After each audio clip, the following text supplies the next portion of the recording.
Picture this. You open your phone at 11 p.m., feeling anxious about rent, bills, the news, everything. You don't even realize it, but 10 minutes later, you've added 3 things to your cart. You don't need any of them. You just needed to feel something different. You check out. For about 10 minutes, you feel better. Then you look at your bank app the next morning, and the anxiety is back. Except now it has company: guilt. And here's the wild part. You're not alone. According to a 2026 survey, 41% of Gen Z admit to doing exactly this. It even has a name now: doom spending.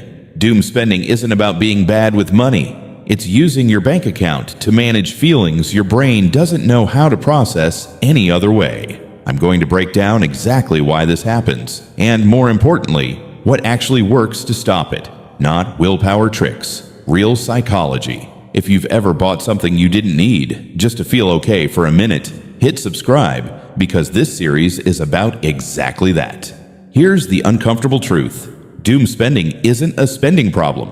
It's an emotional regulation problem wearing a shopping cart as a disguise. Let's look at 2 people. Person A feels anxious, opens an app, buys $60 of stuff they forget about in a week. Person B feels the same anxiety, but has a system. They wait, they journal, they call a friend instead. Same trigger, different response. Over 1 year, person A has spent roughly $3,000 on doom purchases. Person B has that $3,000 sitting in an investment account instead. Now stretch that out. $3,000 a year invested at a 10% average return over 10 years becomes almost $50,000. That's not a hypothetical. That's the literal cost of using your credit card as a coping mechanism for a decade. Why does this keep happening even when we know better? Because doom spending gives your brain a fast, controllable win in a situation that feels completely out of your control. The economy, the news, your job. You can't fix any of that in the next 10 minutes. But you can click buy now. That tiny sense of control is the actual thing you're buying, not the item. Here's how to actually interrupt the cycle. 4 steps. Step 1. Name the trigger, not the purchase.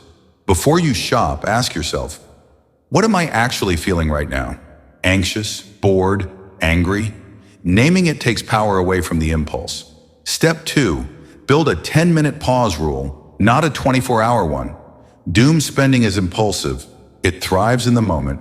10 minutes is often enough to break the emotional spike without setting an unrealistic bar you'll ignore. Step 3. Create a replacement ritual. When the urge hits, do one specific thing instead. A short walk, texting a friend, even just closing the app and opening a different one.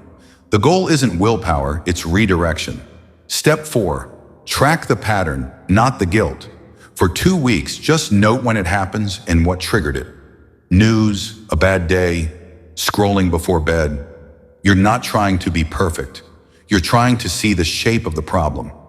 Doom spending is like eating candy when you're actually exhausted. It gives you a spike, but it never touches what you actually needed, which was rest or comfort or control. The purchase disappears. The real need doesn't. You might be thinking, but sometimes I really do need to buy things. That's not doom spending. Fair. The test isn't whether you bought something, it's whether you can remember why 3 days later. If you can't, that's the pattern talking, not a real need.